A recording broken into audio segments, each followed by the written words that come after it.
Bismillahirrahmanirrahim. Assalamualaikum warahmatullahi wabarakatuh. Qala rabbi shrah li sadri wa yassir li amri wahlul 'uqdatam min lisani yafqahu qawli. Amma ba'd. Alhamdulillah, bertemu lagi kita untuk pembelajaran seterusnya bagi mata pelajaran surah tahun 1. Baik anak-anak, seperti biasa Ustazah akan menggunakan buku teks surah tahun 1. Jadi insyaAllah kita akan teruskan bagi tajuk yang seterusnya di dalam buku teks kamu. Anak-anak boleh buka di muka surat 43. Muka surat 43. Baik, insyaAllah hari ini anak-anak kita akan belajar tajuk yang terakhir, iaitu unit 4, pertemuan nasab ibu dan bapa Nabi Muhammad sallallahu alaihi wasallam. Pertemuan nasab ibu dan bapa Nabi Muhammad sallallahu alaihi wasallam. Baik anak-anak, dah bersedia semua? Jom kita mulakan. Okay, di muka surat 43 ni dia akan menceritakan tentang pertemuan nasab sebelah ibu dan bapa Nabi Muhammad. Seperti biasa Ustazah akan bacakan dan anak-anak boleh ikut Ustazah baca di rumah, dan kemudian Ustazah akan terangkan apa yang telah kita baca. Okey, baca dan fahami. Kita tengok perenggan yang pertama. Ibu Nabi bernama Aminah binti Wahab. Nama bapa Nabi pula ialah Abdullah bin Abdul Muttalib. Aminah merupakan wanita bangsawan yang sangat dihormati. Baik, di sini diberitahu bahawa ibu Nabi Muhammad bernama siapa tadi? Ya, Aminah binti Wahab. Bapa Nabi pula bernama Abdullah bin Abdul Muttalib. Saya yakin anak-anak memang dah ingat dah nama ibu dan bapa Nabi Muhammad SAW ni. Dan Aminah juga merupakan wanita bangsawan yang sangat dihormati. Apa maksud bangsawan ni? Bangsawan ni maksudnya orang yang dihormati di kalangan mereka lah, anak pembesar. Okey, itu maksud bangsawan ya. Okey, kita tengok perenggan yang kedua. Beliau berketurunan Bani Zuhrah. Beliau ni siapa? Beliau ni ibu Nabi Muhammad, iaitu Aminah ya, daripada kabilah Quraisy. Zuhrah ialah anak kepada Kilab. Okey, Kilab ni tadi. Kita nak cerita pasal Kilab tadi kan. Jadi, anak-anak tolong ingat, ibu Nabi daripada keturunan Bani Zuhrah. Ustazah ulang. Ibu Nabi berketurunan Bani Zuhrah. Kenapa anak-anak? Ya betul, Bani Zuhrah. Baik, seterusnya. Bapa Nabi yakni Abdullah adalah anak kepada bangsawan Quraisy. Abdullah berketurunan Bani Hashim. Saya ulang. Abdullah berketurunan Bani Hashim. Okay, saya ulang lagi sekali. Abdullah berketurunan Bani Hashim, iaitu keturunan yang terpilih untuk menjaga Kaabah. Datuk Hashim bernama Qusay bin Kilab. Jadi, tadi kita dah baca keturunan sebelah ibu Nabi Muhammad, iaitu Bani Zuhrah. Maka bapa Nabi pula berketurunan Bani Hashim. Bani Hashim ni adalah keturunan yang terpilih oleh Allah Subhanahu Wa Taala untuk menjaga Kaabah. Kerana pada zaman dahulu ketika orang-orang Islam pergi mengerjakan haji di Mekah, maka mereka ni lah yang menguruskan keperluan orang-orang yang mengerjakan haji, menguruskan makan minum mereka, tempat tinggal mereka, semua kemudahan-kemudahan yang diperlukan oleh jemaah haji pada ketika itu. Okey, Bani Hashim lah yang menguruskan segala-galanya, iaitu keturunan Nabi Muhammad SAW sebelah bapanya. Hal ini bermakna Zuhrah dan Qusay. Zuhrah ni nama yang atas sekali sebelum nama Kilab kat tengah tu. Zuhrah dan Qusay, Zuhrah sebelah ibu Nabi, Qusay sebelah bapa Nabi, adalah adik-beradik, anak kepada pembesar Quraisy yang menguasai jabatan-jabatan penting di Mekah. Baik, jelaslah di sini. Zuhrah sebelah ibu Nabi dan Qusay sebelah bapa Nabi Muhammad SAW adalah adik-beradik. Baik, daripada segi pembacaan kita ni kamu belum jelas, tak nampak kan? Tak apa, jangan risau. Jadi kita tengok carta untuk lebih kita faham. apa yang telah kita baca ini. Ya anak-anak? Baik, seterusnya jom kita lihat di muka surat 44. Muka surat 44 tajuknya lah Qusay bin Kilab. Qusay bin Kilab. Siapa dia Qusay bin Kilab ni? Qusay ni adalah keturunan Nabi Muhammad SAW di sebelah bapa beliau. Okey, ini adalah perbualan di antara ustazah dan anak muridnya. Anak muridnya bernama Siti. Fahami dialog di bawah ini. Okey, ustazah tanya pada Siti.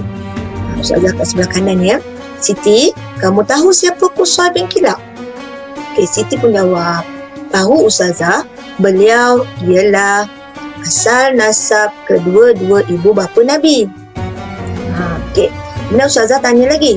Boleh kamu ceritakan siapa itu Kilab? Okay, Siti pun jawab. Ini jawapan Siti ya. Kilab mempunyai anak yang bernama Qusay. Qusay ialah bapa kepada Abdul Manaf. Abdul Manaf mempunyai anak bernama Hashim. Itu Ustazah jawab lagi. Saya tanya lagi. Ustazah beritahu lagi. Teruskan huraian kamu Siti. Siti pun sambung. Anak Hashim pula ialah Abdul Muttalib, yakni datuk Nabi. Baik, ini adalah cerita nasab Nabi Muhammad SAW sebelah bapanya. Dia terbalik tau, dia daripada atas. Sebelum ni kita baca daripada bawah kan, naik ke atas. Ben. Ayah, ini cerita pasal anak pula. Okay, tak apa, nanti kita akan tengok lebih jelas lagi dalam carta yang dinyatakan di dalam buku teks kamu nanti, di muka surat yang seterusnya. Baik anak-anak, jom kita tengok muka surat 45 pula. Okey, 45 ni dia cerita tentang Zuhrah pula. Zuhrah bin Kilab, iaitu nasab Nabi Muhammad SAW sebelah ibunya pula. Okey. Kemudian Siti pula tanya kat ustazah, apa kaitan pula dengan ibu Nabi? Maka ustazahnya pun jawab. Ni jawapan ustazah dia. Ibu Nabi juga berketurunan Kilab. So Siti pun macam pelik lah. Dia pun tanya balik, bagaimana pula tu ustazah? Okey, ustazah dia pun jawab, Kilab mempunyai anak yang bernama Zuhrah. Anak kepada Zuhrah ialah Abdul Manaf. Siti tanya lagi, Abdul Manaf tu siapa? Ustazah dia jawab. Jawab ustazah, oh ya, Abdul Manaf adalah bapa kepada Wahab. Lepas tu Siti pun tanya, Wahab tu bapa kepada Aminah? Ustazah pun jawab, ya Siti, Wahab adalah datuk Nabi pada sebelah ibu. Lepas tu Siti pun cakap, oh baru saya faham ustazah. Rupa-rupanya ibu dan bapa Nabi adalah dari keturunan yang sama. Ni yang kita nak tahu ni, pertemuan keturunan Nabi Muhammad sebelah bapa dan ibu dia bertemu di mana? Dia pandai anak-anak, ingat lagi apa yang saya ajar kan, iaitu pertemuan keturunan sebelah ibu dan bapa Nabi bertemu pada nama Kilab bin Murrah. Jom untuk lebih faham, tengok muka surat 46, ada carta di sini. Nasab kedua-dua ibu dan bapa Nabi Muhammad sallallahu alaihi wasallam. Baik, dalam mata pelajaran yang sebelum ni, kita dah pun belajar carta yang pertama, iaitu nasab sebelah bapa Nabi Muhammad sallallahu alaihi wasallam. Kemudian, minta maaf, kita tengok carta yang pertama adalah nasab sebelah ibu Nabi Muhammad. Kemudian kita tengok pula carta yang kedua, itu nasab sebelah bapa Nabi Muhammad. Hari ini kita nak tengok pula carta yang ketiga, iaitu nasab keturunan Nabi Muhammad SAW sebelah ibu dan sebelah bapa beliau. Okey, tetapi anak-anak, sebelum saya terangkan dengan lebih lanjut lagi, suka saya nak maklum kat sini ada kesilapan teknik sedikit ralat dalam buku teks kamu ni, iaitu kalau kamu lihat di dalam buku teks di sebelah kanan ni, dia tulis sebelah ibu Nabi Muhammad SAW kan. Sebenarnya ada kesilapan di sini ya. Ini bukan sebelah ibu, ini adalah sebelah bapa Nabi Muhammad, sebelah bapa. Jadi anak-anak mungkin boleh potong dan tulis bapa di sini. Yang sebelah kiri ni pula bukan sebelah bapa, tapi sebelah ibu. Anak-anak mungkin boleh potong dan tulis di sini sebelah ibu. Jadi sebelah kanan ni sebelah bapa, sebelah kiri adalah sebelah ibu Nabi Muhammad. Okey, baik, jom kita tengok carta. Okey, carta ni sebenarnya anak-anak dah biasa lihat. Ustazah dah pernah terangkan sebelum ni carta ini. Okey, baik. Ini yang diterangkan perbualan di antara Siti dengan ustazah dia tadi. Okey, atas sekali pertemuan pada Kilab kan, datuk moyang Nabi, iaitu Kilab bin Murrah. Okey, bila kita lihat sebelah kanan ni sebelah bapa Nabi Muhammad ya. Okey, sebelah bapa adalah anak Kilab bernama Qusay. Qusay bin Kilab kan. Qusay ini mempunyai anak yang bernama Abdul Manaf. Abdul Manaf ni siapa? Abdul Manaf ni bapa kepada Hashim, datuk pada Abdul Muttalib. Pening sikit Ustazah dah terangkan macam ni kan. Kita apa jangan risau anak-anak. Dia sebenarnya turun je. Qusay ada anak nama Abdul Manaf. Abdul Manaf ada anak nama Hashim. Hashim ada anak lagi bernama Abdul Muttalib, iaitu datuk Nabi sebelah bapa, iaitu bapa kepada Abdullah, bapa Nabi Muhammad SAW. Maka bapa Nabi berkahwin dengan ibu Nabi bernama Aminah, lahirlah Nabi Muhammad SAW. Baik, ini nasab keturunan sebelah bapa Nabi Muhammad. Baik, kita tengok pula nasab sebelah ibu Nabi.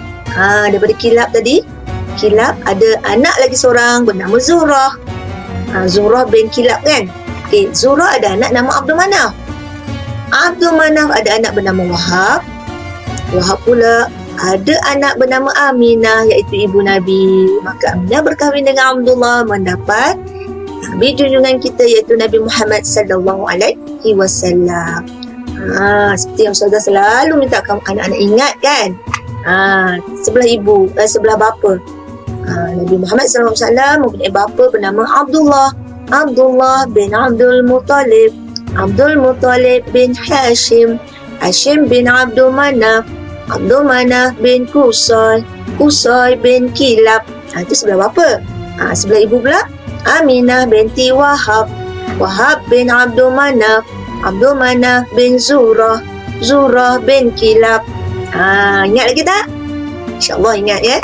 Jadi bermaksud di sini Qusay bin Kilab dan Zuhrah bin Kilab adalah adik beradik. Qusay, Zuhrah anak kepada Kilab. Mereka ni adalah adik beradik.